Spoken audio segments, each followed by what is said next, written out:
我哋啱啱夠人啦，咁我哋 It's the appointed time and we have a quorum.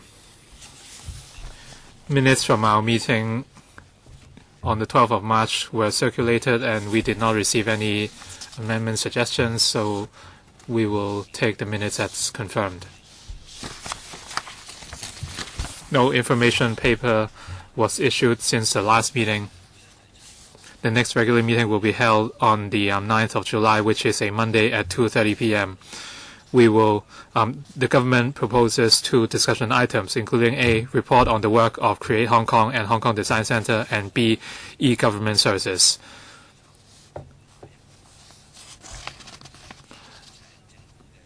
Next item on the agenda, we will first invite the administration in. Please raise your hands if you wish to speak. Progress report on Innovation and Technology Fund for Better Living and Digital Inclusion.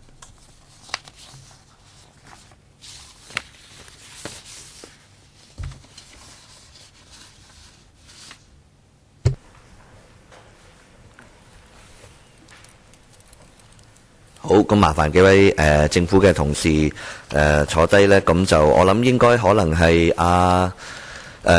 總監同我哋楊總監定係伍女。Would Mr. Yang or Mrs. walk us through the paper? Thank you.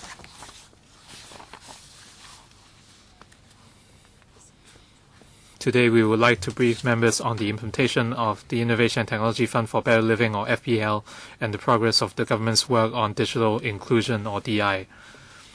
Last May, the Innovation and Technology Bureau launched the FPL to encourage and fund the use of innovation and technology in developing projects that bring more convenience, comfort, and safety to daily living or address the needs of specific community groups. And the FPL encourages the application of local innovation for the good of the local community. And the vetting committee comprises of different individuals, or the assessment panel, and it consists of members from the trade as well as government representatives. The fund has stringent application criteria, and the panel would consider different criteria, including the benefits brought about by the project to the community, the element of technology, continuity, financial assessment, the technological and management capabilities of the applicant, etc. As of the end of May this year, the assessment panel completed the initial assessment of 24 applications, of which 13 were approved. There were different types of projects approved, including service platforms for persons with rehabilitative needs, devices helping the disabilities to do exercise, teaching tools for children with special needs, mobile apps promoting healthy diet, service platform for space sharing in the community, and mobile application encouraging elderly people to exercise. We have been promoting the fund in different channels, and we held 2 briefing sessions last month.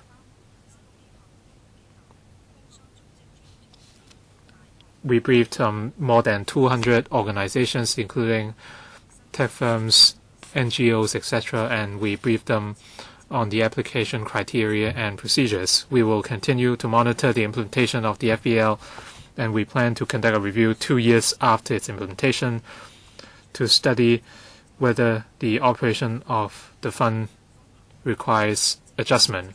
In terms of digital inclusion, the Office of the Government Chief Information Officer, or OGO, carried out a number of DI initiatives in recent years.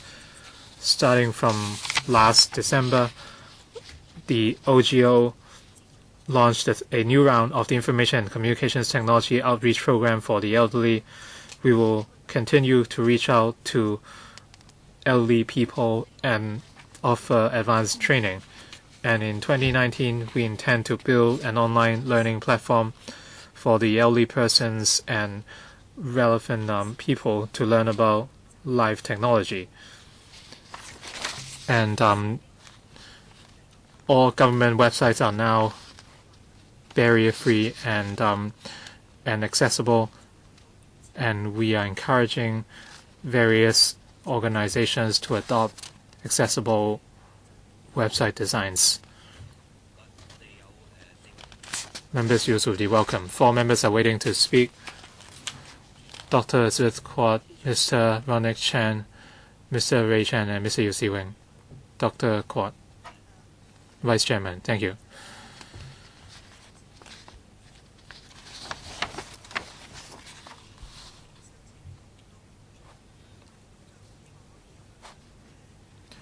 A number of projects have been convened under the FBL, and I look forward to more.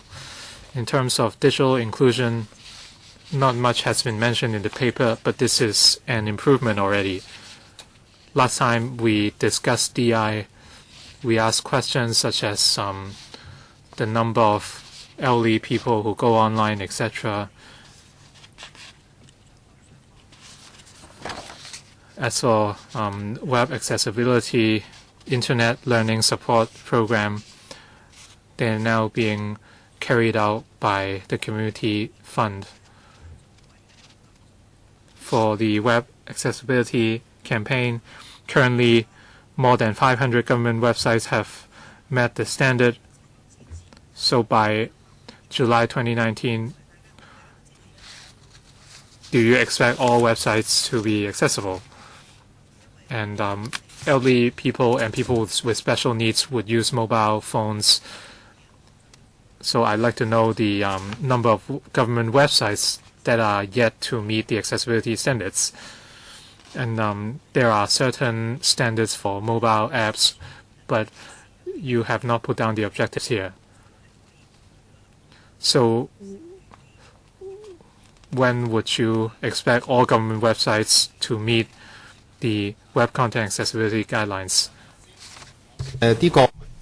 So in paragraph 16 of the paper, it mentioned that there are 555 government websites, that is all actually government websites, that met the Web Content Accessibility Guidelines version 2.0. As for the mobile apps, since there are various standards, and there are no global standards available yet, so we will provide only internal guidelines so that the apps, at least internally, can comply with what we expect. Internal guidelines, can you briefly explain to us what are the standards? Mainly, we hope that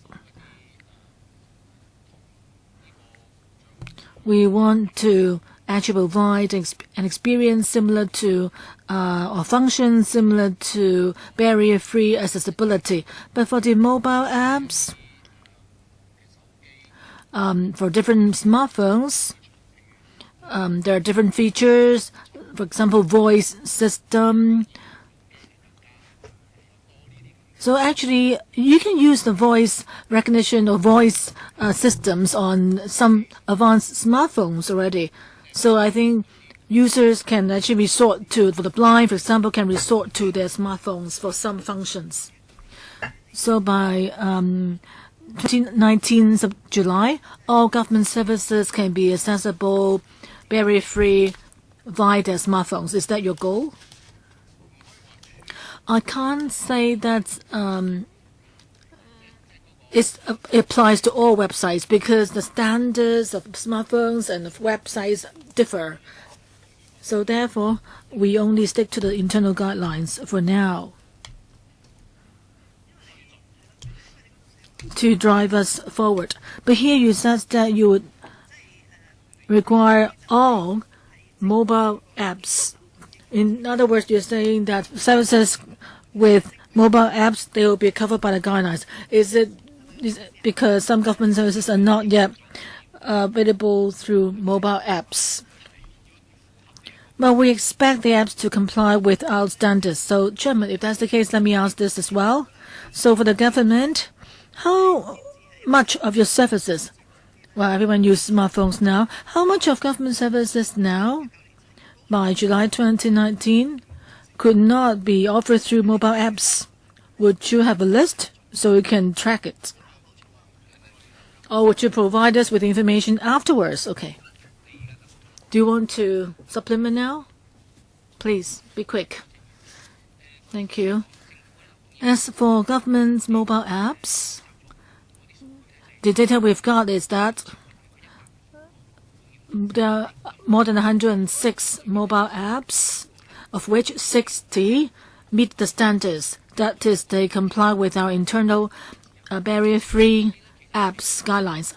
For the remaining ones, by July 2019, according to our guideline, they need to be upgraded, or depending on the app itself, if the usage rate is low, then we would require that they should be downloaded or should be taken off the website so that they would not be used anymore.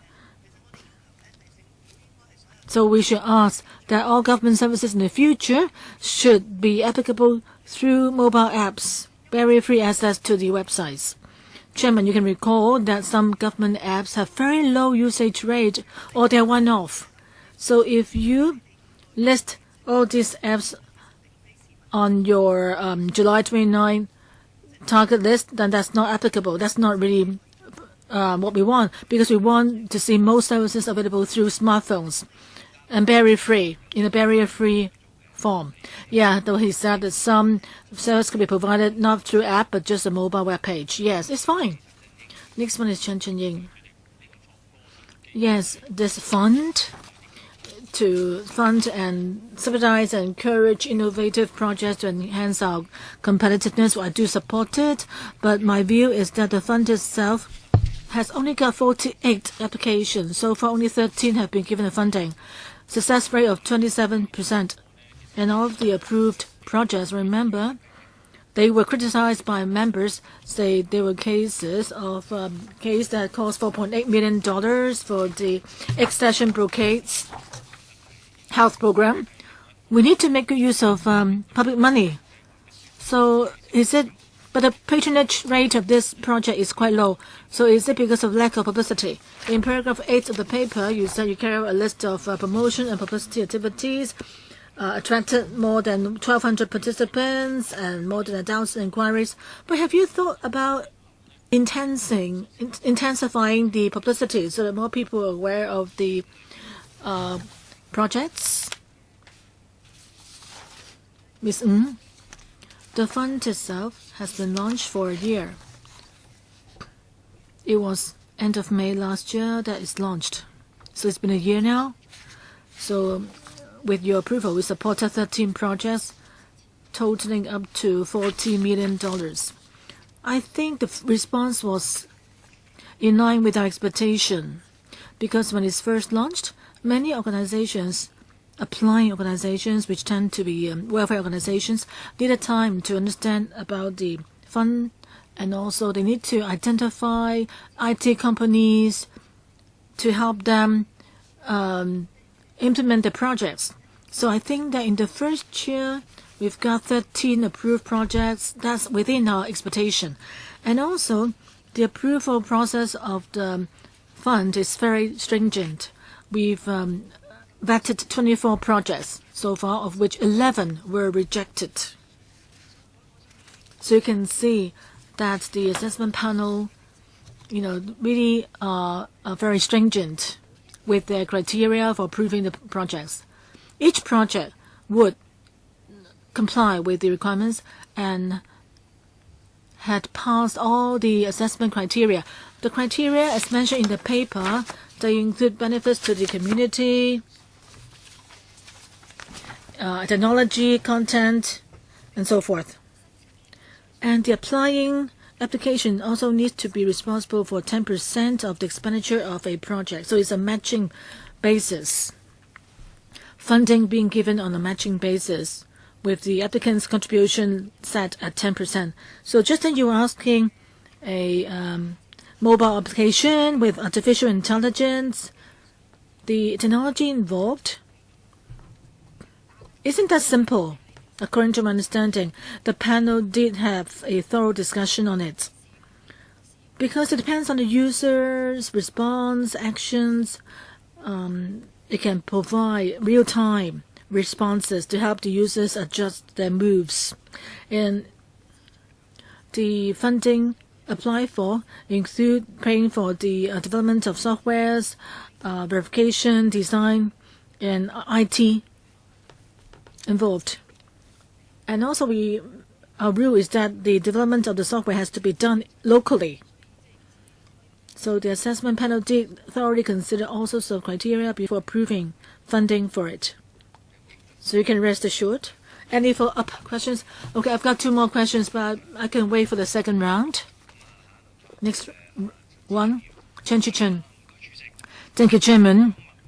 My question is on paragraph 4 of the paper, where it says that there were altogether 48 applications, but among them 16 did not meet the criteria and have been returned to the applicants. And the note says that because they are private enterprises. But if there are 16 private enterprises that applied, is it that the government had not explained well, that did not make it clear to applicants that private enterprises were not expected, so that in the end these applicants were rejected? I remember we did ask in the beginning at the panel meeting, we asked the government about the criteria, and you said that they had to bring benefits to society. Is it that you would totally ignore applications by private enterprises? That is, maybe the enterprises have to give birth to an NGO before they can submit application for your consideration. And secondly, about the accession blockades health program game, it's not so much to me about whether the amount approved is high or low, but rather that, say, this app with artificial intelligence software, would you require them to have certain usage rate, or the rate of downloads, of it being downloads? Because people may not necessarily use what they have downloaded onto the smartphone. So would you have monitoring later on, or would you ask them to give a pledge on the usage rate?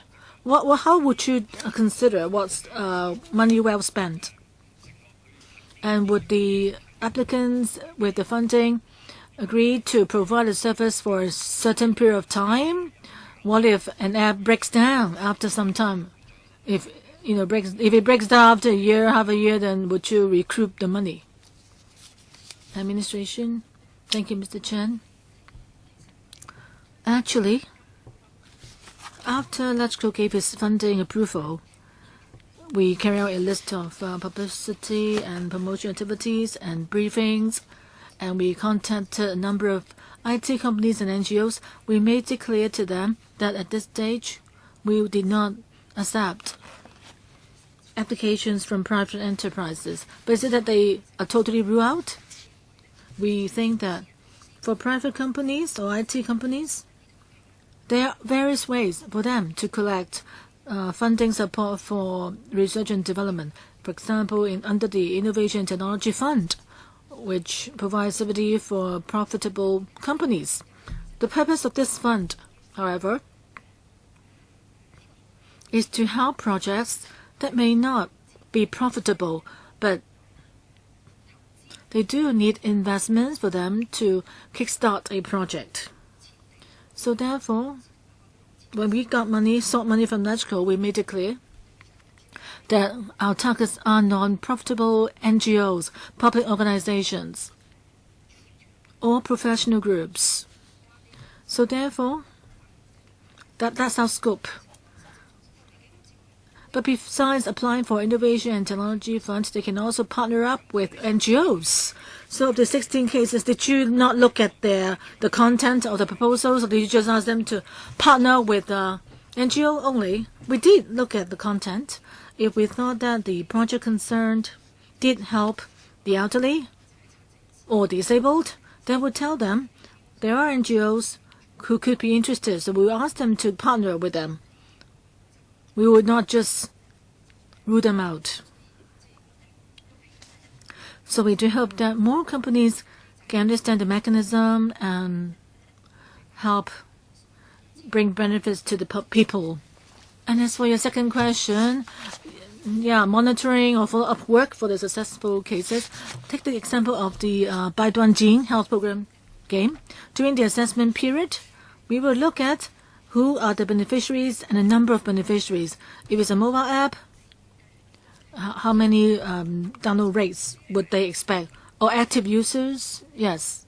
How many active users are expected? So it's stated that during the funding period, in this case, the app is download for free. It can be downloaded for free. And they also told us that they expected, in this case, there will be 10,000 downloads. When do they need to reach that target? To reach that rate? After they are given the funding, the Bureau will sign a funding agreement which states from the development period till they are launched onto the market. Well, that is on this project. Could you provide us with supplementary paper on the schedule, on what they're supposed to accomplish?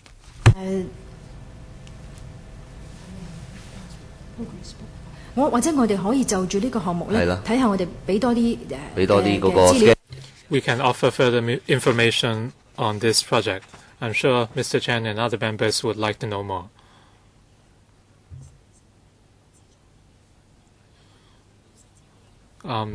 The progress would be included in the funding proposal or agreement, so with their consent, we can try to disclose more information. Mr. Yu Si-wing.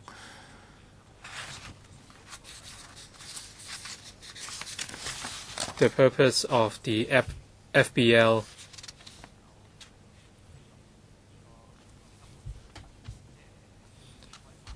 is to facilitate software development, the use of technology in the community among disadvantaged groups. You said you would not deal with private organizations, but I think we should look at the objectives. If you want to help rehabilitated persons and persons with disabilities or those with special learning needs, if these are your objectives and the proposal is viable,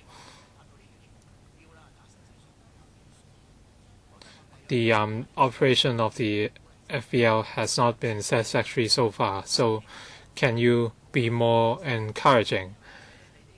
You should not say no from the start, and you can offer some collaboration channels for them. That way, there is a chance to materialize their ideas. My second question is about intellectual property. Once you have a design, it might be adopted by various associations. So who holds the copyright? Is it the organization involved, or is it the government? As for the digital inclusion initiatives, you said in paragraph 13,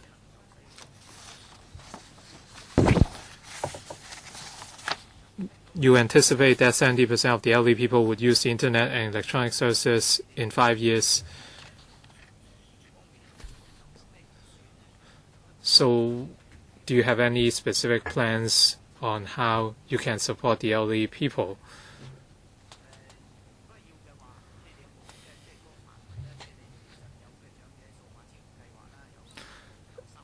What would be the scope of coverage?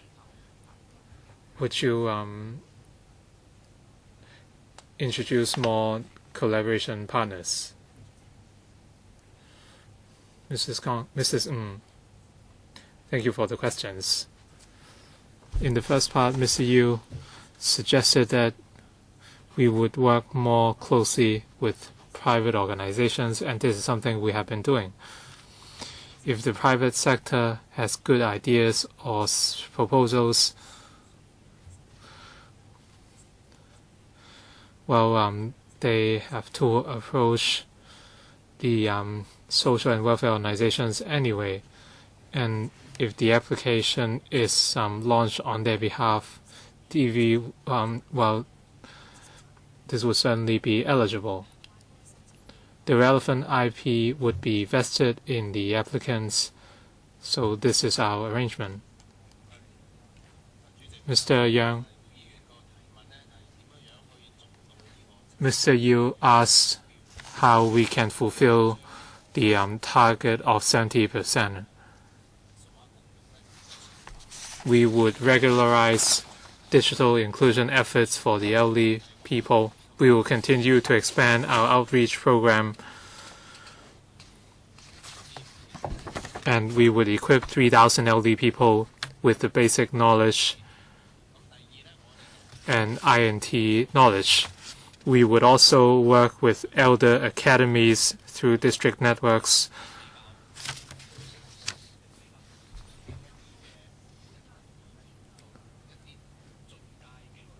And we will conduct advanced training for the young olds, and by encouraging them to become volunteers,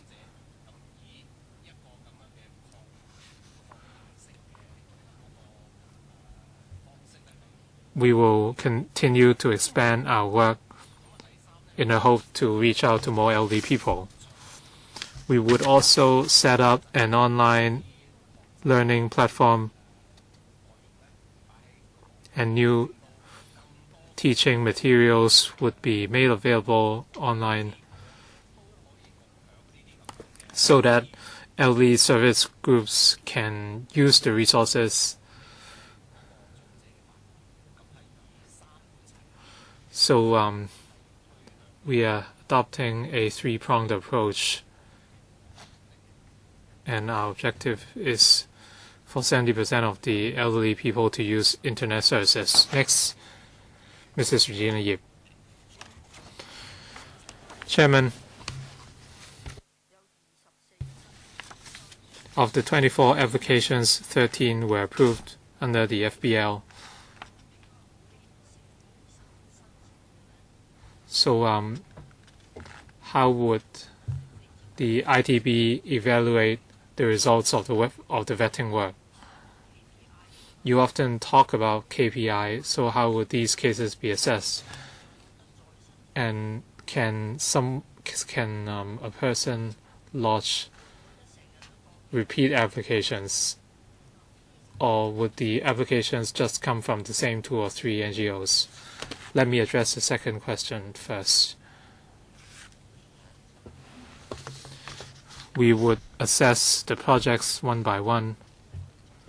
So NGOs are allowed to submit more than one funding applications,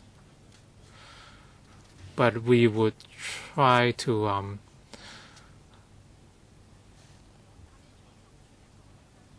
discourage applicants from making multiple applications. For example, if an applicant files 2 applications, they might be given a lower priority. He also talked about the key performance indicators, or KPIs.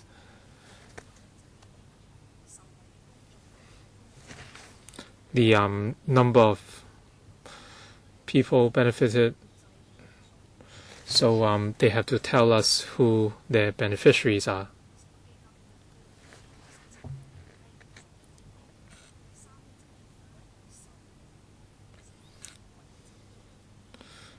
And we would also look at how the beneficiaries would take advantage. For the 13 approved projects, according to information provided by the applicants, and with approval from the assessment panel, these 13 projects would benefit 130,000 people. For these projects, they would partner with technology firms, and we would encourage INT locally. is the development done by the government? Well, they can work with technology firms if they want to. So you can still grant the funds if the project wasn't granted by you.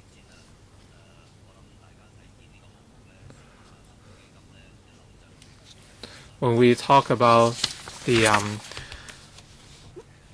INT Fund for Better Living, many people are talking about the Baduan Jin app, and the budget or the grant approved is $4.5 million. I think not all the $4.5 million goes into the app.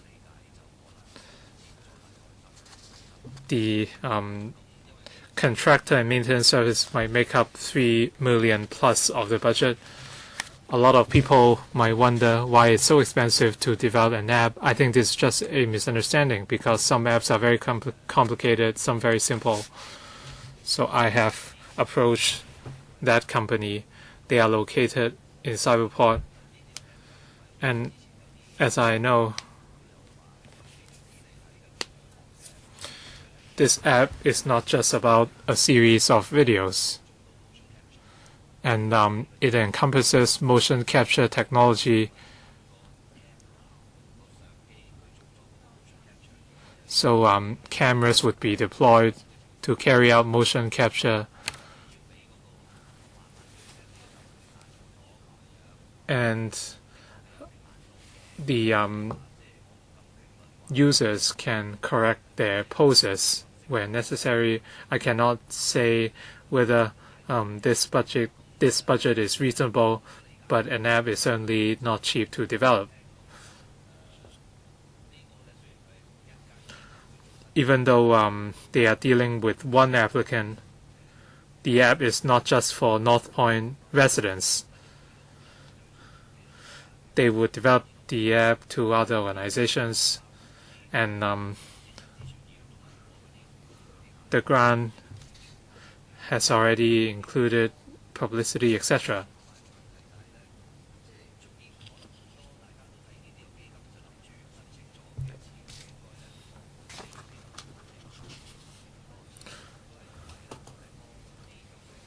Some people might think that the funds under FBL would help the people in need. But would certain projects only involve the test drive of new technologies, and this might be difficult in other places?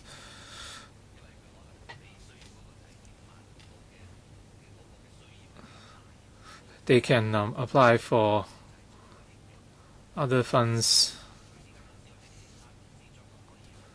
but we would not rule out the possibility that this developer or other developers would extend the technology to other areas. For example, motion capture technology can be replicated, and you cannot say that people are creating another app with the resources here.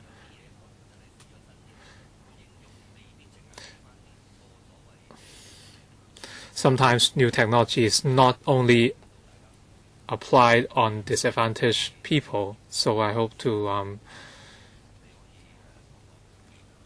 shed some light on this. Thank you. Mrs. Ng, I agree with the chairman that the goal of the fund is to encourage INT use for the benefit of residents. Meanwhile, they can also help groups with special needs.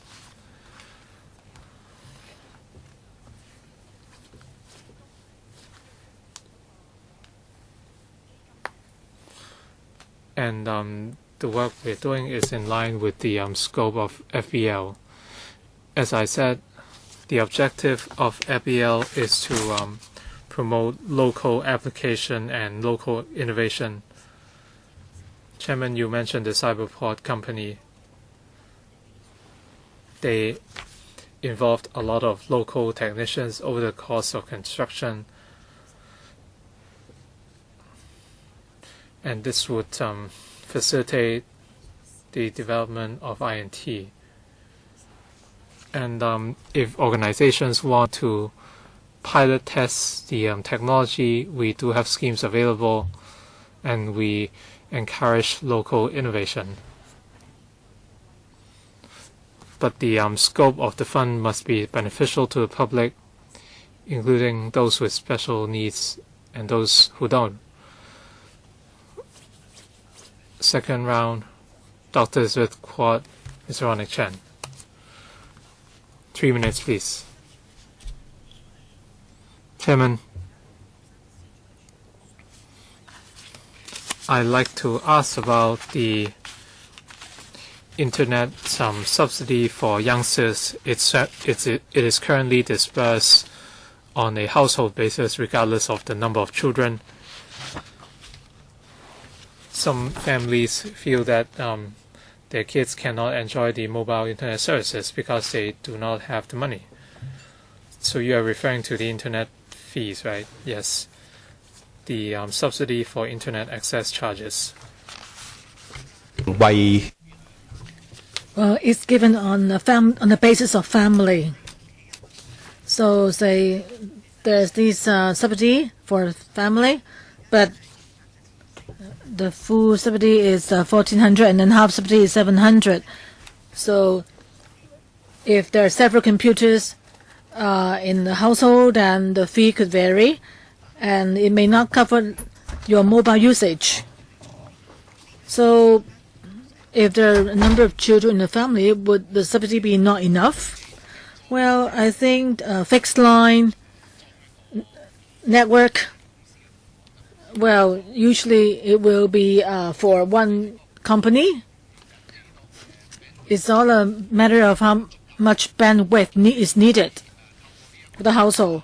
And through two organizations, they actually are helping the families in need to get access to the internet at a preferential rate. There's a network provider who is willing to subsidize the need of low-income families. So therefore, the bandwidth is quite wide indeed for these households. Well, but I receive pleas for help to me saying that they wanted the government to discuss with the internet service providers for families with a number of children. Hopefully that all the children can have internet access at home. Can you charge or provide a subsidy on the basis of number of children in a household instead? And also, can you ask the providers to provide better package so that more people in the family can benefit from free internet access? Yes, we can further discuss the possibility with the mobile network providers. But the scheme is coming to an end. Well, the internet access subsidy would not end, but I'm saying that it will be the Education Bureau who will be responsible soon, right? Yeah, but we hope that the two contractors, because of the past 7 years of work, they have accumulated some experience and they have been in contact with the beneficiaries. So I'm sure they can continue with the existing service. One of the providers did tell us that they hope to launch preferential packages for internet access for the needy households. So we can, through that particular provider, continue to look at possible measures to help. Next one, Chen Chunying. Just then, the administration said that over the past few years, they have launched a number of digital inclusion measures, including apps, learning support program, outreach program, accessibility campaign for mobile apps, and so forth. So of all these various initiatives, have you brought in corporate sponsorship? You would not allow private companies to apply for funding, but if there were private companies that would like to sponsor your campaigns, are they allowed to do that? Or would you consider bringing commercial sponsors so that companies can advertise their innovation and technology products, and at the same time you can get more resources to provide more training for the public?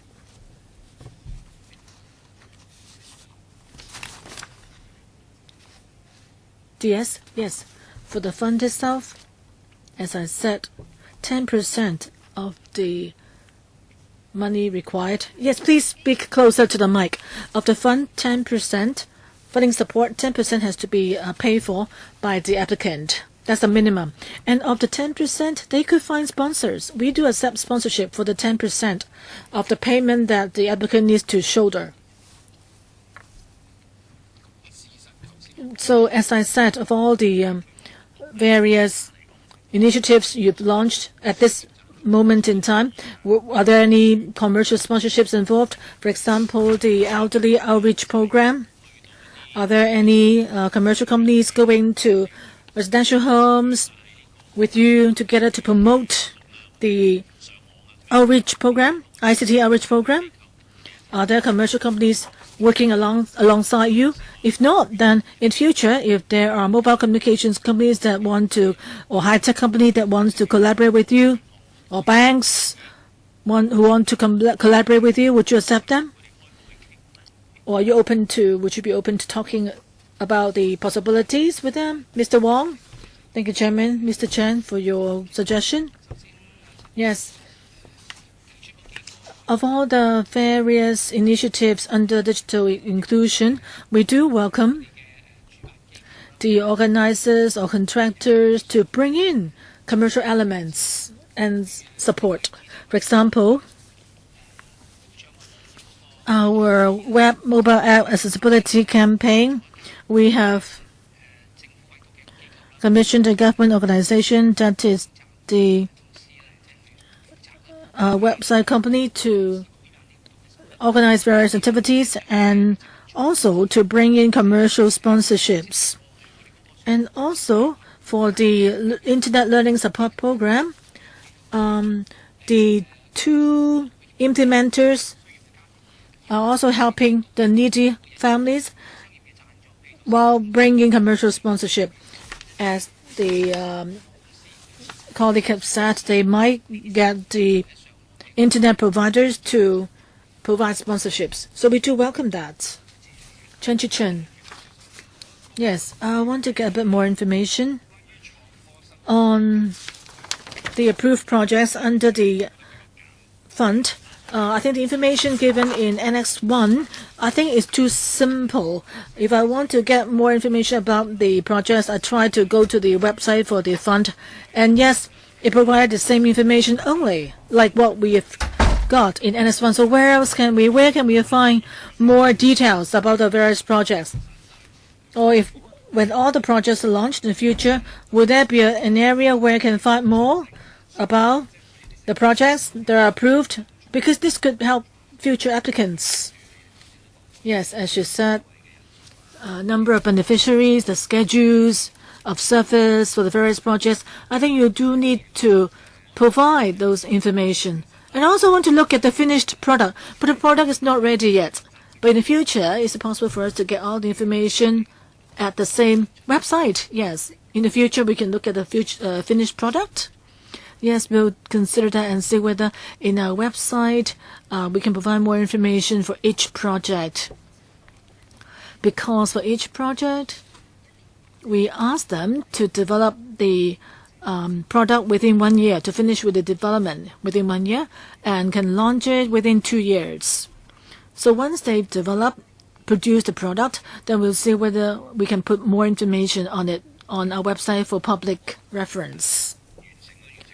I think you should provide a link to the finished products later on. But you also need to think of a template of 1 page or half a page showing summaries of the approved projects. So you can think about what information can be put online. I also have another question about the Student Learning Support Program. The initial idea of the program is to pay for the internet access charge. Even though you've now stopped the program, the internet access subsidy will be provided by the Education Bureau as part of the subsidy for textbooks and related expenses. But as the Vice Chairman said, we have received lots of complaints from the public saying that the subsidy for internet access charges is insufficient because it all depends on whether a provider can offer a lower charge. And some told us that the internet access provider is quite slow, not fast access. It could also have to do with the computer, the old computer being used by family, whether it's the service that's slow or the machine that is slow, we don't know. But still, this is an outstanding issue. And we've also heard from people living in subdivided flats in old buildings that they can't even have access to broadband. So if you ask them to have wireless internet access, that would be difficult. They can't get Wi-Fi services. So I think these are issues you need to help resolve. We may not have a chance to talk to you about it, but we may need to discuss it with the Education Bureau at another panel.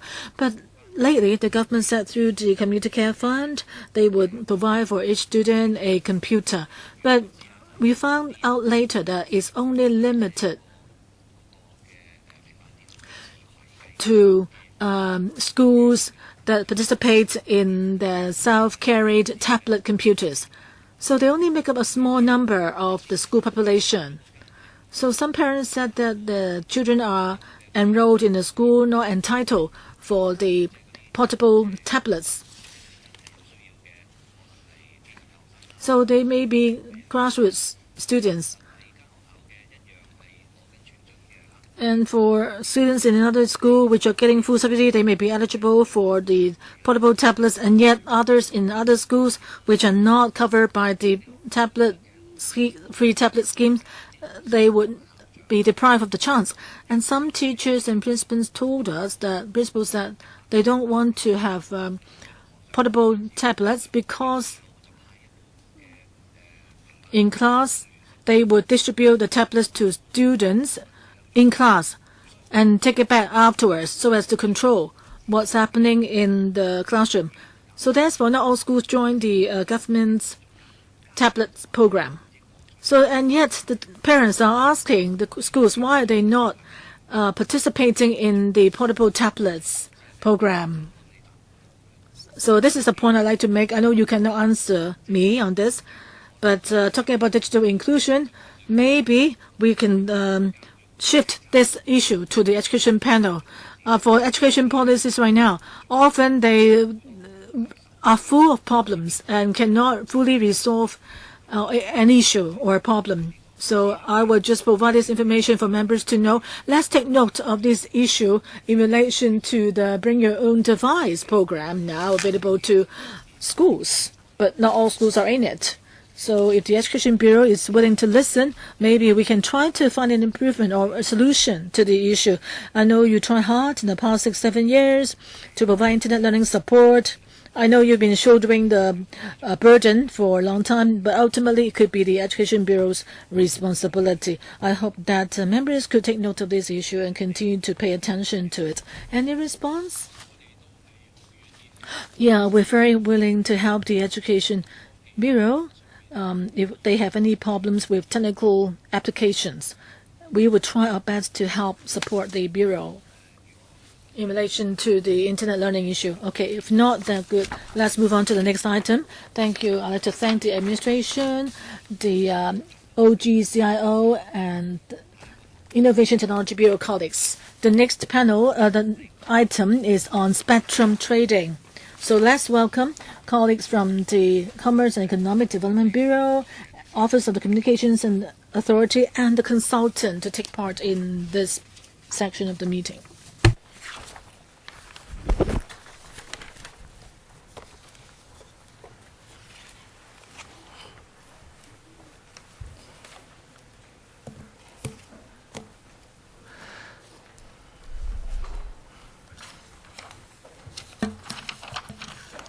咁我哋呢個項目 So this item we have with us Ms. Eliza Lee, Permanent Secretary for Commerce and Economic Development, and Communications Authorities, Mr. Lau, Mr. Lang. Also, the consultant is here with us. So maybe I'll first of all ask Ms. Lee to take us through the paper. Yes, Chairman.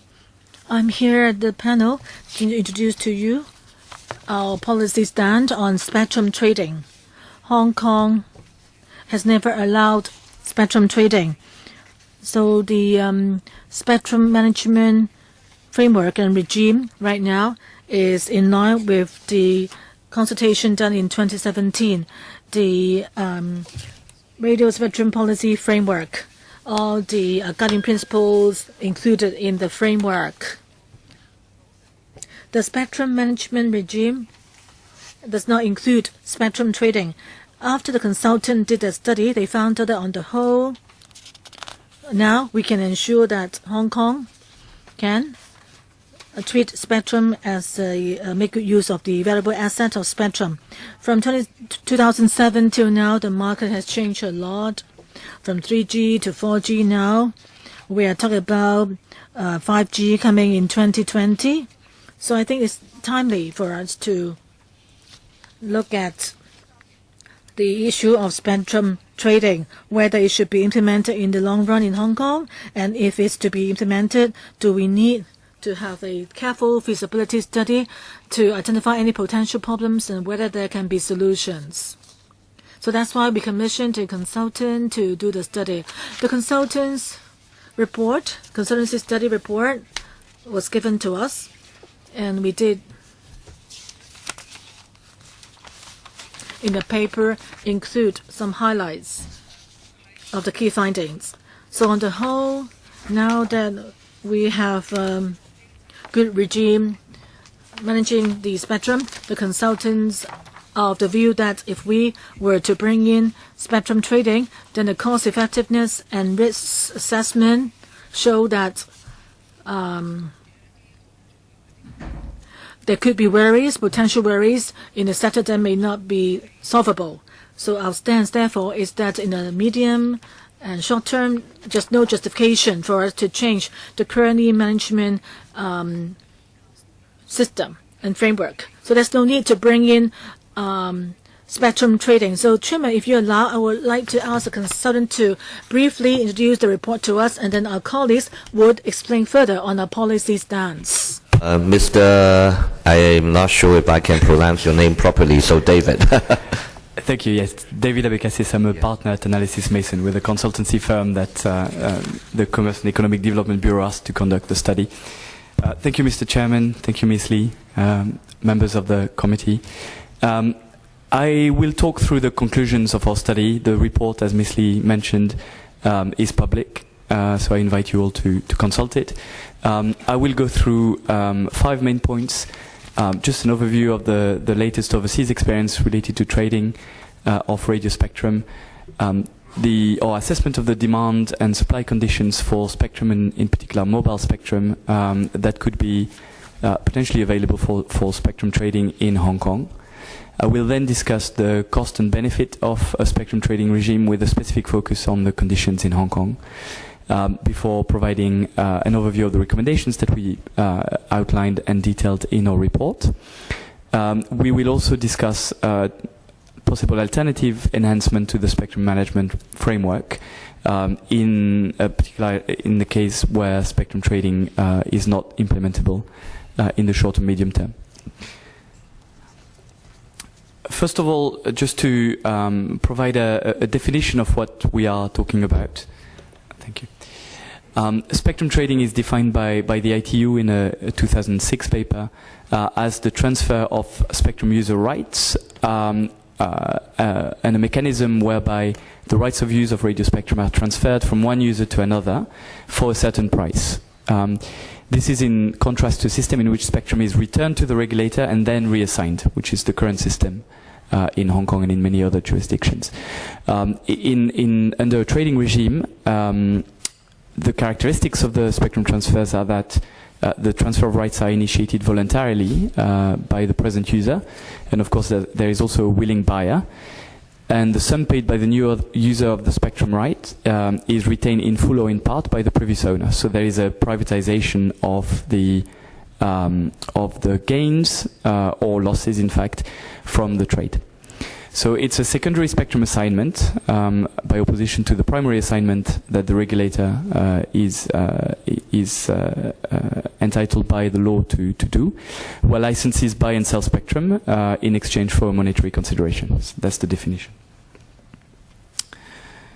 Spectrum trading brings some benefits, but we also need to be mindful of the costs and risks that are associated with it. In terms of benefits, we found, broadly speaking, kind of 6 benefits that are summarized on this slide. First of all, trading allows for regional spectrum holdings, typically in large countries such as the USA, Canada, and Australia, to be aggregated in order to provide greater economies of scale to spectrum users. It also enables what we've called the rejuvenation of underutilized spectrum. Typically, this is in circumstances where the spectrum has been assigned for a specific use that ends up not being popular or not requiring the spectrum later on during the spectrum license duration. It can potentially lower barriers to expansion, where a user of spectrum expands faster than anticipated, typically at the expense of its competitors, and where it therefore requires more spectrum in the short term than it anticipated when it first acquired its spectrum holding. As a result, it also allows spectrum use to evolve with changing market demands, both in terms of scale and in terms of type of services, so that can be accommodated within a spectrum band. One point that we found in our research is that where there are perpetual licenses, this is a very uncommon scenario, but it happens in the UK, for instance, for some spectrum bands, where spectrum users are granted perpetual licenses without an endpoint. Spectrum trading enables fluidity in the market. We'll discuss that, but in a market like Hong Kong, where there is a set duration for spectrum licenses, this fluidity is inherent to the limited duration of the spectrum licenses. And finally, it can reduce the administrative burden on the regulator. This is particularly the case for spectrum bands where there are a large number of licenses, such as in some countries, business radio and fixed links. These benefits are largely context dependent. So if you look at the benefits from aggregation of regional spectrum holdings, of course that's dependent on the licensing being regional. Likewise, the benefits from fluidity in a market with perpetual licenses requires the licenses to be perpetual.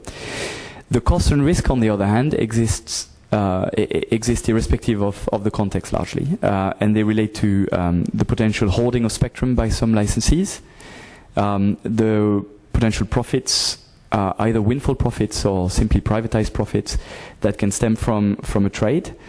It can also lead sometimes, in some circumstances, to an over-concentration of spectrum, and that can have a competition impact, a detrimental competition impact. And then in some cases, depending on technical conditions and fragmentation of service use, it can lead to loss of harmonization and increased risk of interference. A corollary of some of the competition issues might also be a distortion of auction dynamics, although again this is probably a little bit more context specific.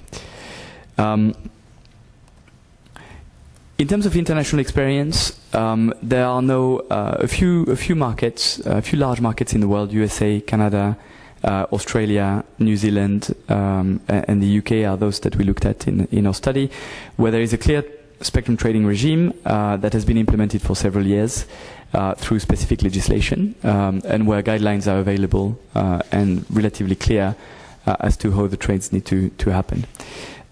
There's a second category of country where spectrum trading is technically allowed in some cases, but it isn't a full-fledged trading regime, because typically the regulator has a right to prevent a trade.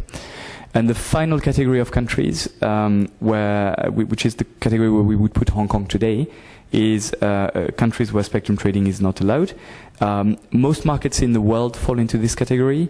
European markets typically fall into categories 1 and 2, because there is a set of instruments at European level that effectively compel countries to at least consider trades. In practice, many countries do not see any trades. What we find is that there are relatively few examples of mobile spectrum trades, and in fact of spectrum trades generally, but specifically mobile spectrum trades, even in countries where there's a clear spectrum trading regime. In the US and Canada, we've seen some trades, and they're largely linked to regional spectrum licenses. In the other markets, we've seen very few trades or no trades at all, irrespective of the existence of a trading regime. If we focus on Hong Kong, there are three characteristics of the Hong Kong market which we think are relevant to the assessment of whether a spectrum trading regime would be beneficial or not. The first one is that Hong Kong spectrum management regime overall has been effective in promoting efficient use of spectrum. Spectrum is assigned for a set term, typically with an auction, so in an efficient, transparent, and competitive way. It's typically replanned by the communication authority, again in a transparent way, and reassigned upon expiry of term through auctions, except in a few circumstances where there might not be enough competing demands. There are therefore periodic opportunities to acquire, surrender, or reorganize spectrum holdings, which creates this fluidity that I mentioned earlier. That's point one. The second point relates to mechanisms that enable firms active in the mobile market in particular to be responsive to changes in demand. There's network sharing provisions in place. Network sharing does happen. Capacity leasing is also allowed, and we can see that with MVNOs, for instance.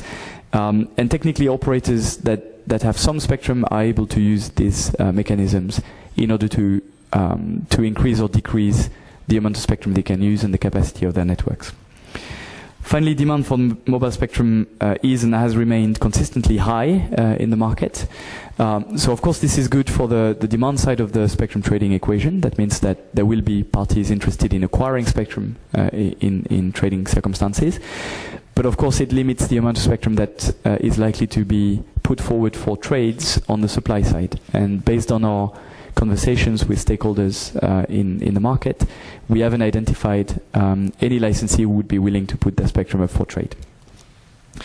So in summary, there's no critical bottlenecks in the way in which the mobile spectrum is utilized in Hong Kong currently that would require mobile spectrum trading to resolve.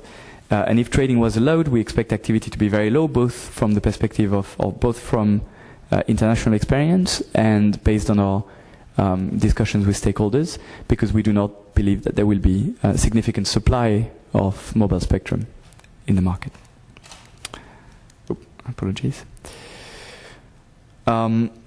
So I've already mentioned costs and benefits. I won't go through this in a lot of details. In the short term, first of all, there's a certain lead time to implement a spectrum trading regime. Most countries have taken probably around 5 years to implement it. So short-term benefits might be impeded by this lead time. However, looking specifically at market conditions, what spectrum trading would add to the market is further flexibility in terms of acquisition and disposals of existing spectrum holdings, and particularly across bands and in asymmetric quantities. But we don't see much benefit beyond that. There's no need to consolidate geographically fragmented licenses. There's no perpetual licenses, and spectrum is broadly utilized efficiently. On the cost side, time to implement I've already mentioned, but there's also a relatively low level of interest in the market. Most stakeholders are not at all interested in trading, in fact. Concerns have been expressed to us as part of our interviews by some market participants, and there is a clear question or a clear risk around competition issues and windfall and privatized profits, which I think are detailed in the policy paper that was submitted in advance of this meeting. If we look further ahead in time at the medium term, 5 to 10 years term, the main focus in mobile will be on 5G. Now on 5G there's a range of different bands that will be suitable for 5G, some of which are very large indeed, and where supply of spectrum is very large. The standards are still evolving. It's very unclear as to whether there's going to be excess demand, for instance, for some of these bands, in particular the very high frequency bands. And therefore it's not really possible to determine whether trading will be beneficial or not in this context. In our report, we've detailed the implementation approaches to trading. Trading clearly can be implemented. Some benefits might arise from its implementation. However, some of the risks and costs, as Ms. Lee alluded to, cannot be fully mitigated. And this is largely to do with the windfall or privatized profit angle, which in some jurisdictions hasn't been considered to be an issue, but which, in our understanding in Hong Kong, it is. There are other enhancements, however, beyond trading that can be considered in the Hong Kong context, and which we develop in the report. Those are an enhanced form of mobile network sharing arrangement, which would combine network sharing and capacity leasing to create effectively a more dynamic capacity leasing framework between MNOs, not just with MVNOs. You could also consider adjusting spectrum usage fees in a more dynamic manner to incentivize effectively underutilized spectrum to be returned to the CA in a more timely manner. And there could be a case for enhanced spectrum swap where the CA would consider asymmetric and cross-band spectrum swaps without a monetary consideration. In conclusion, number one, there is limited evidence that spectrum trading is either necessary or would be beneficial in the Hong Kong context for the reasons I've laid out. There is limited scope for trading to have an impact in Hong Kong in the short term because of the relative lack of supply and the time to implement a spectrum trading regime. The benefits, therefore, are unlikely to justify the cost and risk of implementing such a regime in Hong Kong in the short term. And in the medium term, we believe that 5G is creating sufficient uncertainty and may in fact change the spectrum management framework sufficiently to justify that the CA keep monitoring developments without rushing into a trading regime. That concludes my remarks. Thank you very much, Mr. Chairman. Thank you. So, Permanent Secretary, you'd like to supplement further? We also have a PowerPoint slides on our policy. Okay. Yes, government in 2007, after public consultation, announced the radio spectrum policy framework, which covers 6 areas. So now I'm going to brief you on, since 2007, what we've done to actually reach the goals in 6 areas. On the whole, the spectrum in Hong Kong has been well used. Hong Kong was the first to launch 3G, 4G. According to the guiding principles, as long as the Communications Authority found that there is a need for, unless there's overriding need for policy, public policy, otherwise it will leave it to the market to decide on the assignment of spectrum. In the past decade, we have held 7 successful auctions. And usually the assignment period is 15 years. After that, the operator should not expect to have their spectrum continuously renewed. So we will reassign the spectrum at the end of the period. As for spectrum provision, right now, Communications Authority, it will announce the assignment list. Every 3 years, the Communications Authority would review the efficiency. As for the fee involved, it is decided upon based on the market by the Secretary for Commerce and Economic Development. Here, it lists out the 552 MG sets available, distributed to 5 network operators. As for spectrum trading, in our framework in 2007, we laid out that the policy's intention is that in the long run, we will bring in spectrum trading, but it will all be dependent upon the feasibility study. Spectrum trading regime has never been launched in Hong Kong. So following up on the policy stance, and since we have considered significant changes in the market lately, we think that we thought that it was time for us to hire a consultant to carry out a study. And just then you heard the report from the consultant on the study. Basically, The consultancy study covered the current situation of spectrum usage, the flexibility needed by the market, the risks and costs involved, positive impact of bringing in spectrum trading, and also how to handle the gains derived from the system. And our policy considerations are that right now the framework for managing framework, which is market-oriented and market-neutral approach, allows for the capacity leasing mechanism that has already led to good coverage of spectrum.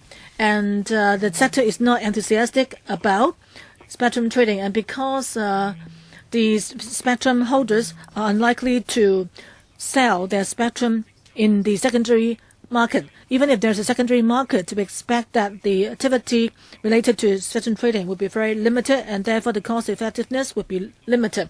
And spectrum trading will also have its costs and risks, and all the problems to be derived from that may not be handled easily. Issues such as spectrum hoarding or overconcentration of spectrum, that would actually be negative, have a negative impact for competition.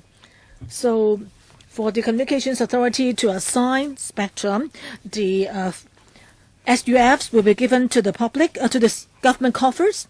But if we leave it to the market for the spectrum to be traded, then the gains will become privately owned, and that does not seem to be a fair way to approach the matter.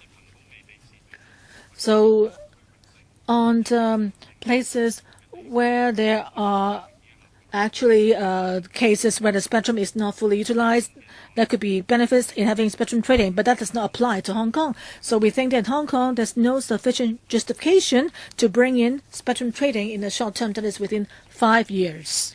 For the coming 5 to 10 years, that is the medium term, 5G will be the key development focus of the telecommunications market. And based on the framework, when the Communications Authority think that there's no competitive need for spectrum, we would actually assign spectrum in an administrative way. And if the 5G is assigned administratively, then there's no need for spectrum trading. So based on the current situation, we think that in the medium term, there's no need in Hong Kong to implement spectrum trading. So looking to the future, we consider to monitor market trends to ensure that the spectrum management framework will dovetail with the development of 5G and try to optimize the usage of spectrum in Hong Kong based on consultants' suggestions. Thank you. 2 members have queued up for a long time. It may be a bit technical here, but I'll leave the time to the 2 members, Regina Ip and Ma Fung Kwok. If other members want to queue up, please indicate. Mr. Ma Fung Kwok first. Each member will have 4 minutes. Thank you, Chairman. I'd like to ask about find out more, basically. That is 11 years ago in 2007. How did the government come to the view that in the long run it should bring in spectrum trading? Was it because of the international trend back then, or what? If not, why did the idea come to you all of a sudden? Now that you've got, more than 10 years, 10 years have passed, and we've seen several auctions, and the issue now is, we don't need the trading in the short term. In the medium term, we don't need it either. But how about long term? 11 years ago, we had a long-term strategy. So what is our long-term strategy from now on? Or is it that we need to observe the market more? And my third question is, I'd like to find out more that our consultant is here. And he said that in the era of 5G, how can we assess the demand for spectrum? What will be the trend like? Can you give us some sort of enlightenments to let us know that, we would have adequate spectrum in the short, medium term? How about, what do you mean by medium term indeed? Just then you said you would consider it maybe in the long term, but how about medium term? What is your concept of medium term? Thank you. So let's look at, the 6 areas covered by the framework approved in 2007. Following public consultation, it's not just about whether we should bring in spectrum trading. Back then, we were dealing with the issues of spectrum assignment and management. We hope that the public consultation could let us gauge the views of the sector in the 6 areas. And on the issue of supply of spectrum, when we consider the sector, in some countries back then, they started to implement spectrum trading. Therefore, we asked the sector their view on it as well. So back then, we decided to launch or to drive forward the 5 other goals instead. That is to drive forward the spectrum assignment regime. And we said that back then, in the long run, we'll see how the market developed, and we said that we could consider whether we should implement spectrum trading. But we knew back then that there were issues involved with spectrum trading. And we also need to have a feasibility study first. If the outcome is positive, then we would consider implementing trading in the long run. So since the policy framework was implemented over the past decade, we have been driving forward the assignment system, spectrum assignment system. And for reassignment of spectrum, even for 3G spectrum, we follow the guiding principles of the framework, and that was completed in 2016. Since we have completed most of the goals covered by the framework, therefore, it's now time for us to see in the new market or in the current market environment whether there's still the need or whether it's the high time for us to implement the trading. For the short term and medium term, as mentioned in the paper, in the next 5 to 10 years, we don't see any ground for changing the spectrum assignment system that has worked well so far. But, market changes are unpredictable. You all know 5G, is fast approaching us. It's embraced by people around the world. If you want to use high-speed data service, then 5G is applicable. It's about the Internet of Things, smart cities, driving forward smart cities. A lot of new technologies would involve 5G. So because of its high-speed delivery of data and high capacity, so we need to see whether commercially it's viable to promote 5G. So we don't know yet. We all know that there are lots of spectrum, but in the long run, in an era of 5G, whether there could be 6 or 7G in the end, whether there would be incentives to promote spectrum trading, it all really depends on the supply of spectrum in the market. So what we're going to do now is to closely monitor market development and to learn from overseas experience. And over time, we may need to revisit the issue. Okay, a short follow-up question. So you said that before 2007, and the past 11 years, no one in the sector has suggested that the government should consider trading. Simple answer, please. Yes, back then, and also in the latest consultancy study, there was one member of the industry who persistently asked us to implement spectrum trading. But on the whole, for the mobile network sector, they're not keen about spectrum trading. Regina Ip, please.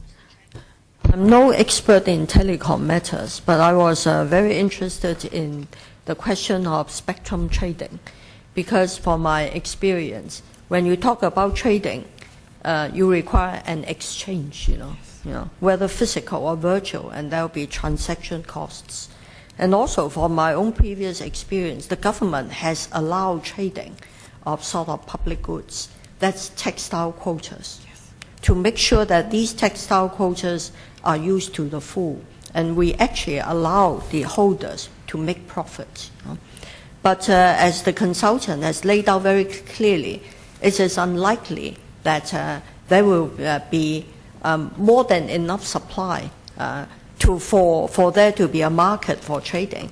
So I accept the case that there's unlikely to be a need for spectrum trading, you know.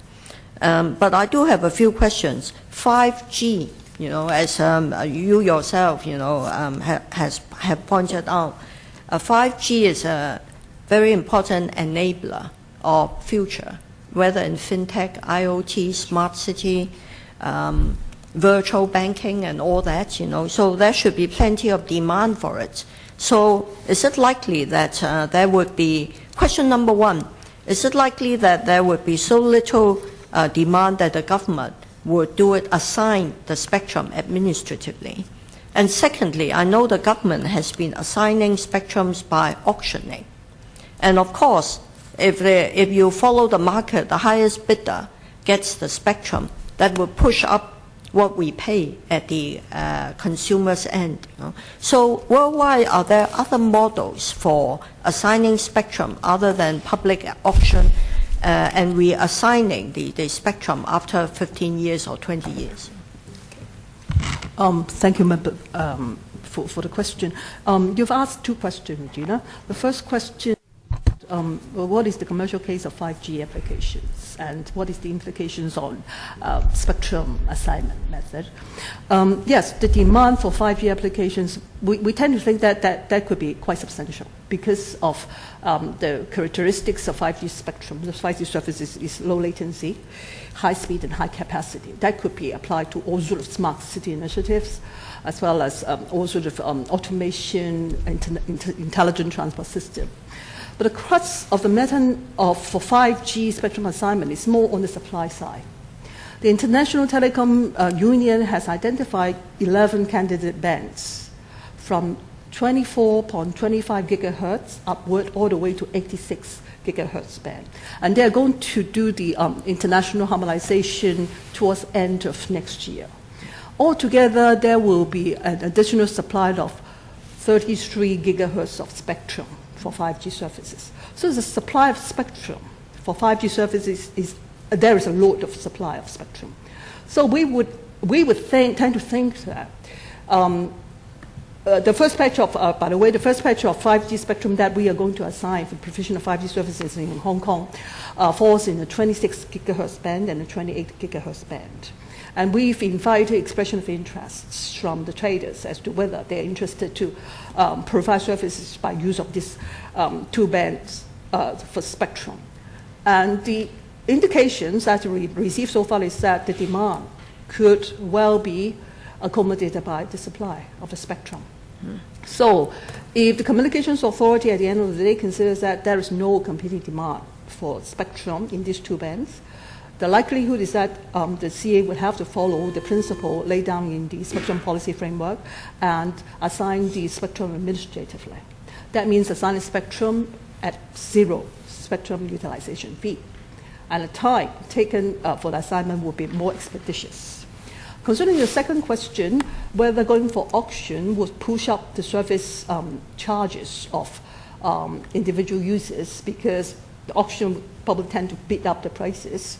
We've done repeated studies, and the information we received, financial information we received from all the operators indicates that for all the 552 megahertz of spectrum that we have already assigned to operators to provide 2G to 4G for services, the total spectrum utilization fees per year only constitutes about 3 to 4% of their operating costs. So the amount actually is very small. So there is no worry that the operators will pass on the SUF to users. Rather, service charges is really a factor. It's determined by how intensive competition is in the market. And we've seen operators trying to lower the prices in order to attract more customers in recent months. One follow-up, because there will be some very large national scale operators in Hong Kong. Is there not a risk of these operators bidding up the prices to put our own local operators out of market?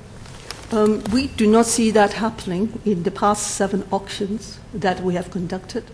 And in the 5G era, if the spectrum is going to be assigned administratively, there's no worry of bidding up the SUF too. Thank Thank you. 好，馬逢國議員你排第二輪，但係我 Mr. Ma Fong Kwok, I'd like to go before you because I have a question to ask. Mrs. Regina Yip said that in the past resources were invested on tradable resources, for example, textile quotas. But I think we can also compare it with land. Land is also a finite public resource, and some developers might sell off excess land.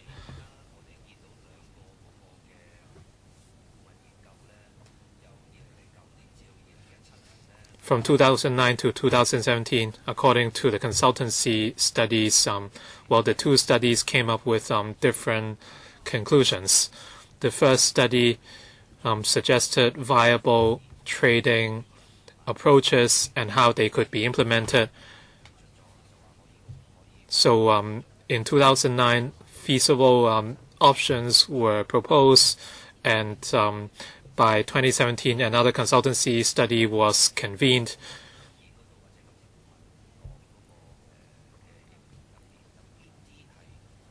So according to the paper and consultant, were there any major changes between 2009 and 2017 which led to very different conclusions? This is my first question.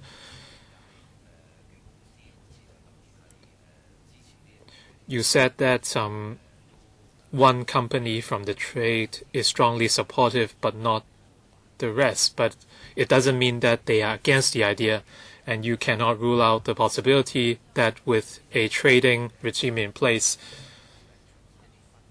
even for new entrants that you did not consult, they do not have to wait 15 years for another auction or bid.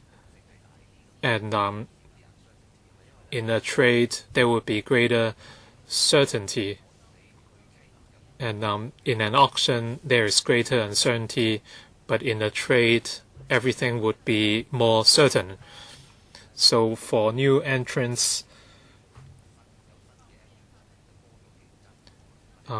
there could be more competition. So can you address these two questions? The radio spectrum policy framework was established in 2007, and one overriding or guiding principle was that as far as spectrum trading is confirmed,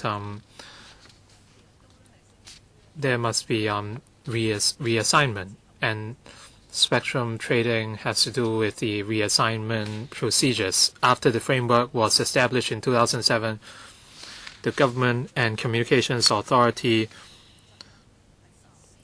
gradually implemented the guiding principles in the framework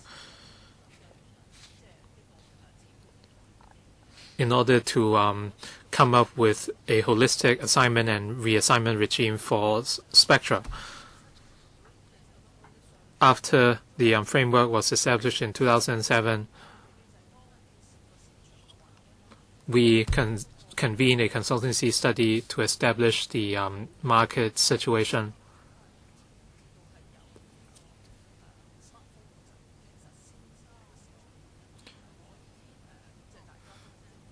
.3G and 4G were only embraced after smartphones were introduced, and that was when we had a spectrum policy framework.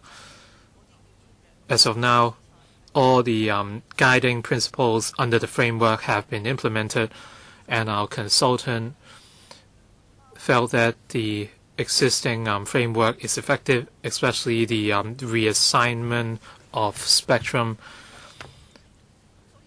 and a market-led approach was adopted. So according to the consultant, based on the Hong Kong situation and overseas experience,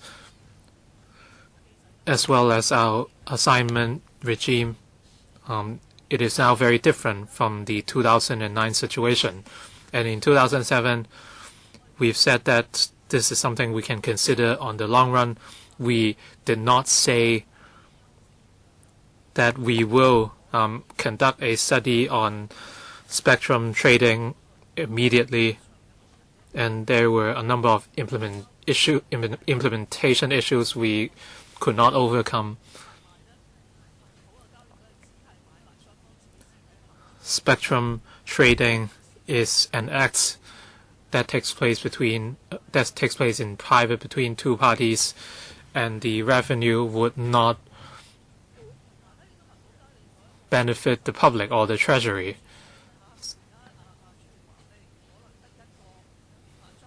The chairman said only one operator is interested.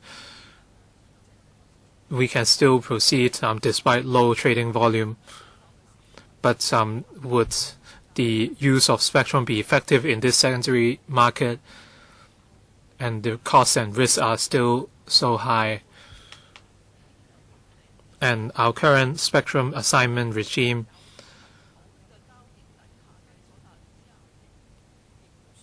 is already bringing about the benefits that would be possible in spectrum trading, so there's no need to invest time and money on spectrum trading. And the assignment of 5G spectrum can take place over administrative means, so a secondary market would be rendered obsolete because assignment of spectrum would be sufficient in the primary market. So there is very little incentive for a secondary market. So the current situation is very different from 2009. In 2007, we talked about consideration in the long term. Well, this is something you can say now. Based on the current developments and the technological changes in the last 5 to 6 years, going from 4G to 5G, it's not just about an enhancement in speed.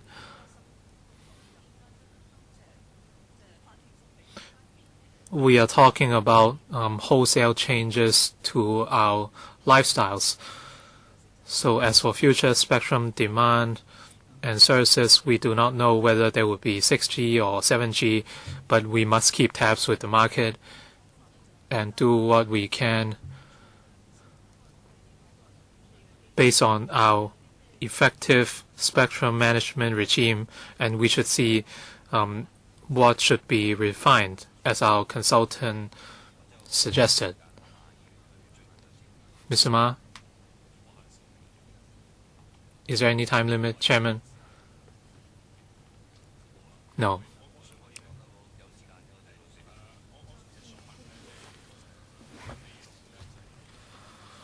I'd like to know the future arrangements. The government will assign spectrum administratively. So is this different from the past approach, which was an auction? For administrative assignments, well, I wanted to ask our consultant to give us some guidelines on how we can forecast the demand for 5G services. We are uncertain of future 5G demand.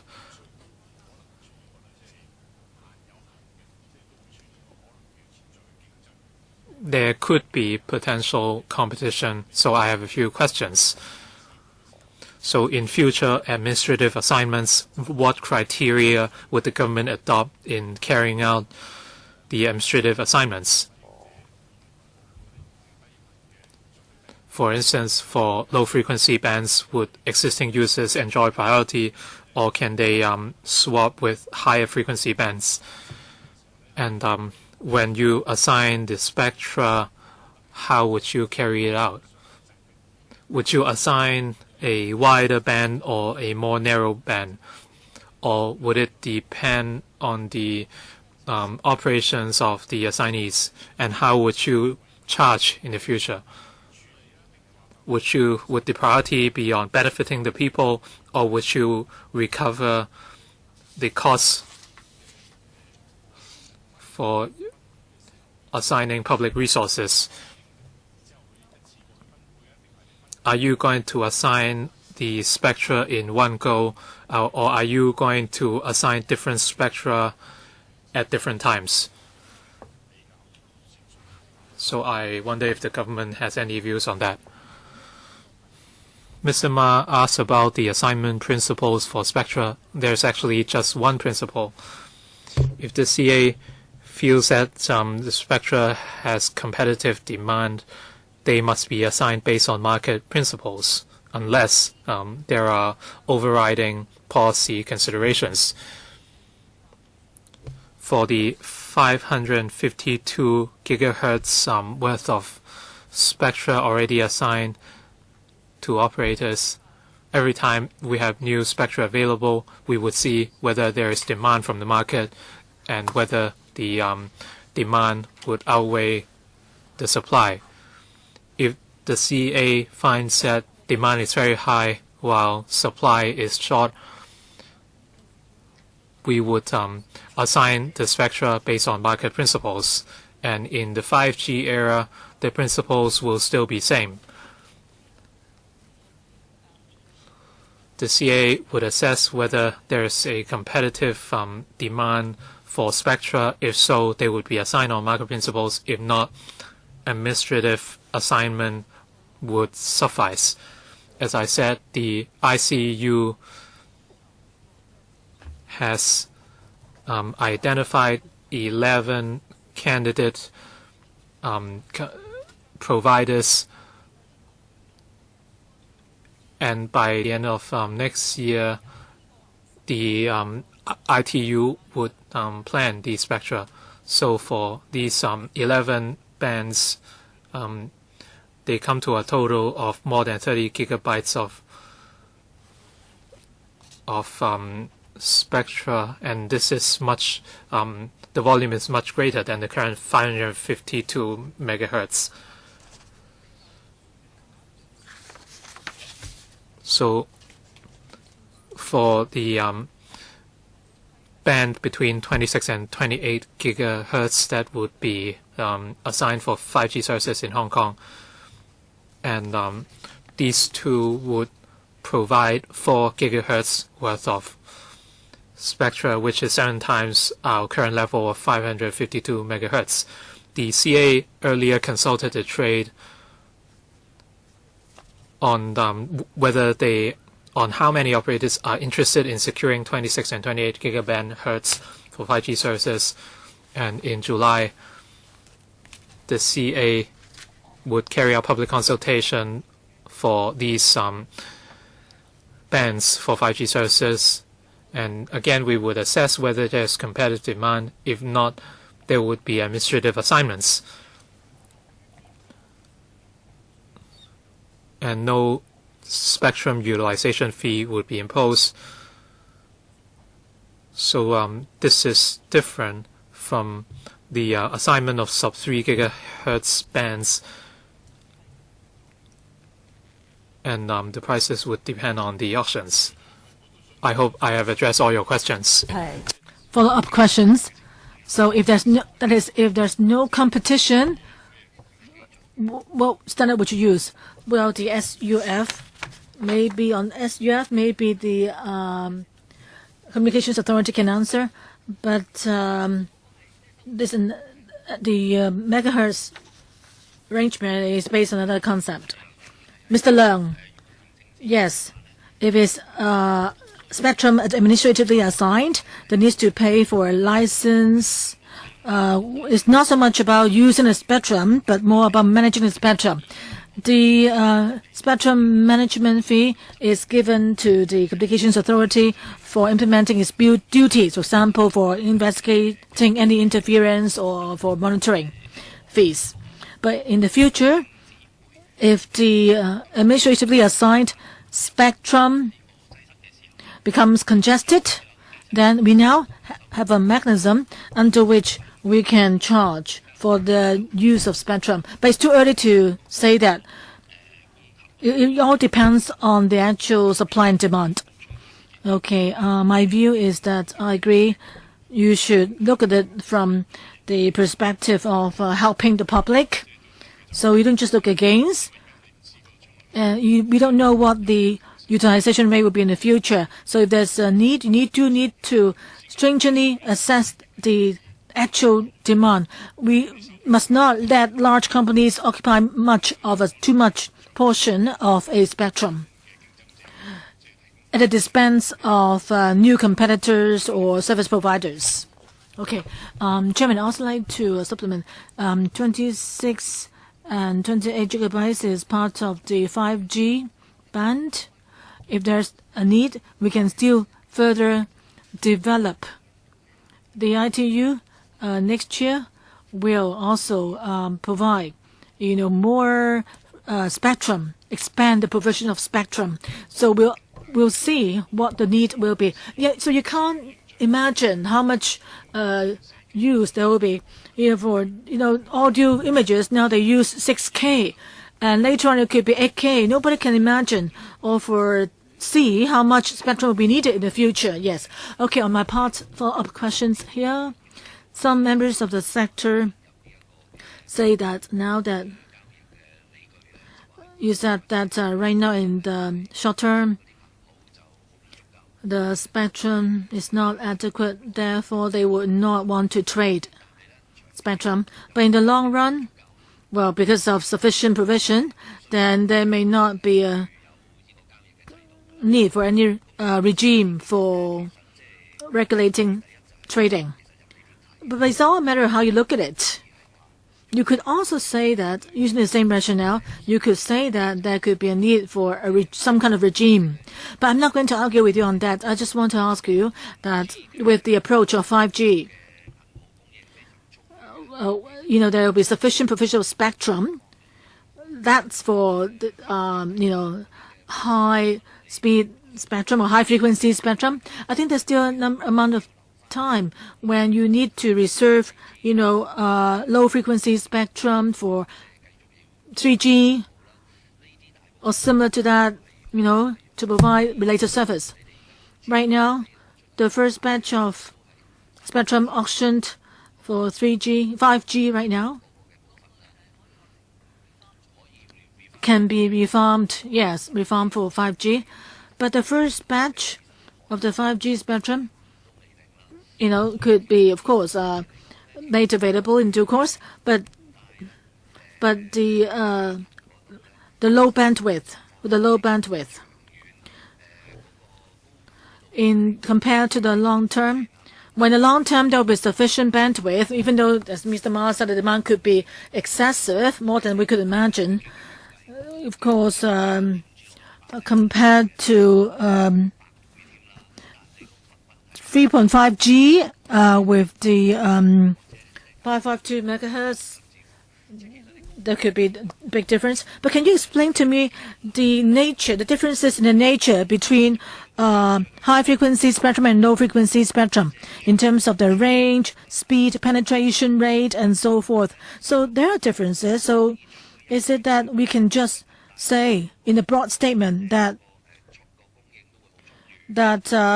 there will be sufficient provision of spectrum?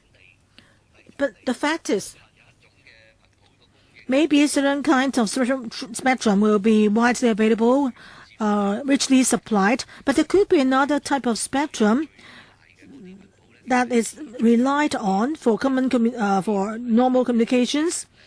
That is some kind of spectrum could be inadequate in the future because of the demand.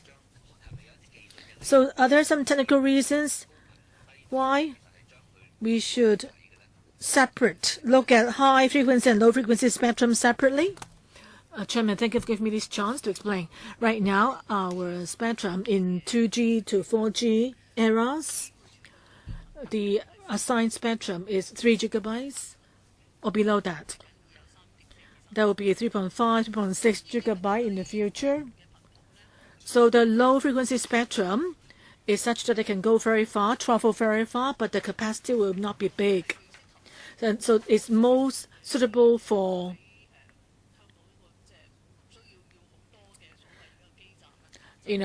sites in Hong Kong. 2G, 3G transmission now relies on spectrum below 3G gigabyte or sub 3 gigabytes, GHz.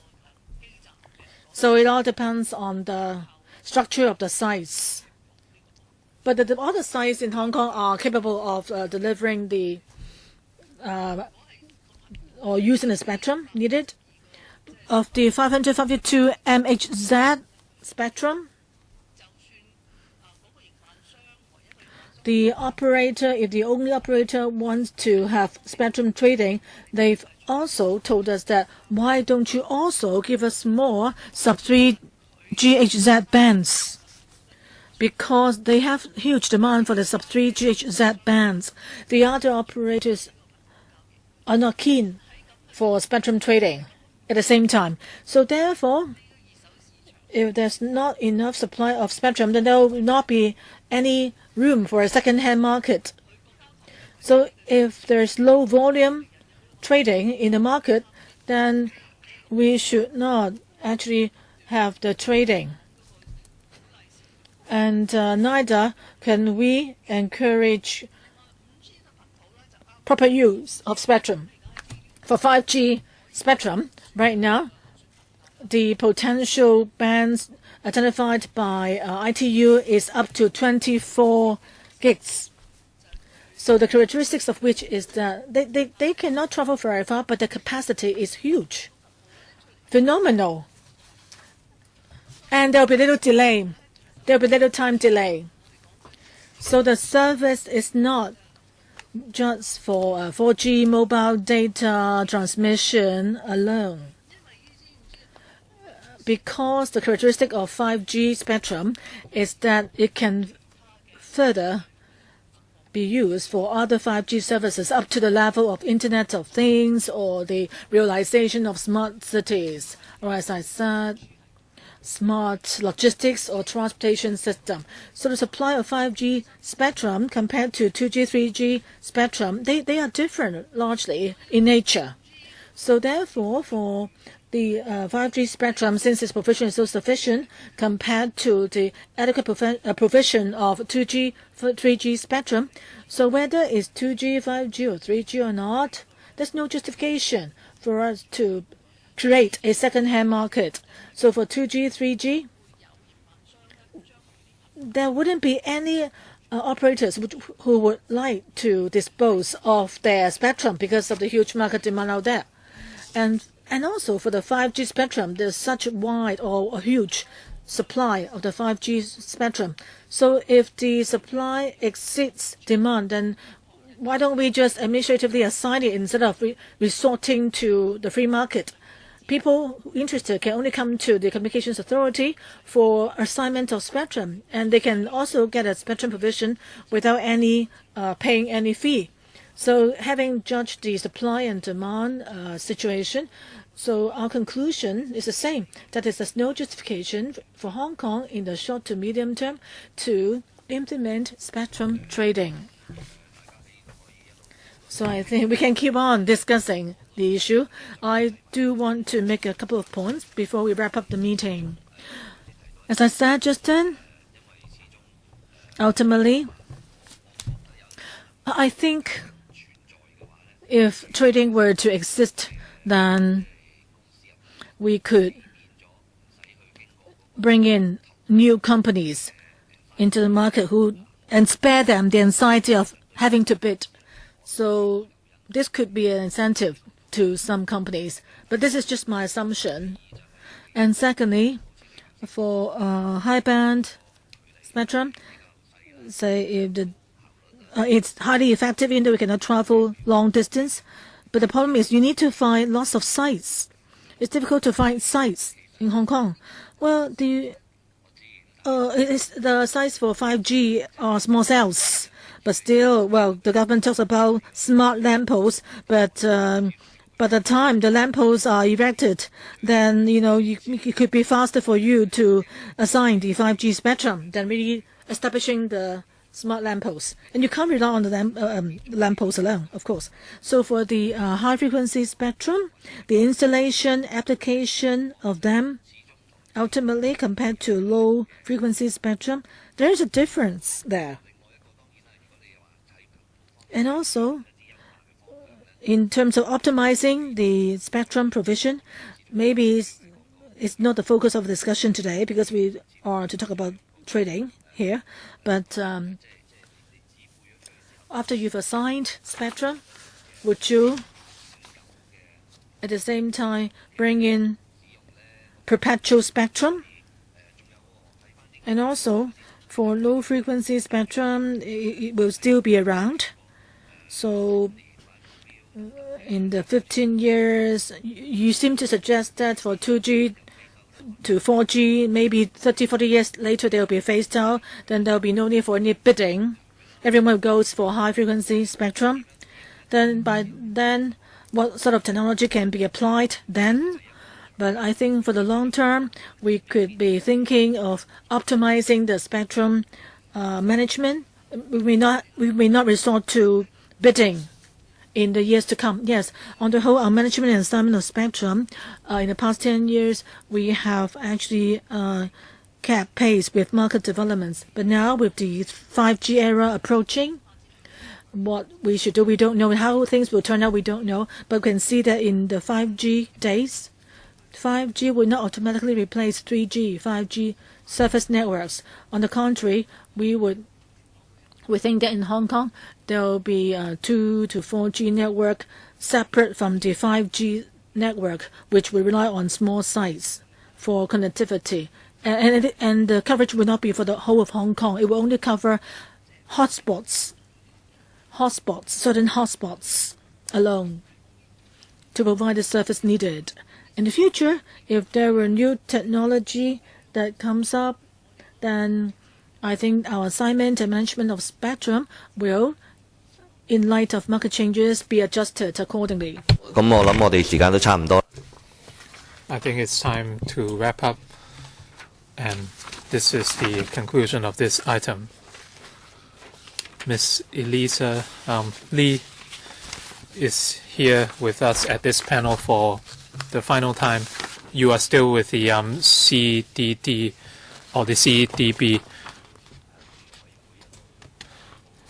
and in your post as Permanent Secretary, I'd like to thank you for your efforts and contributions. And we have no other business. The next meeting will be held on the 9th of July at 2:30 p.m. Thank you.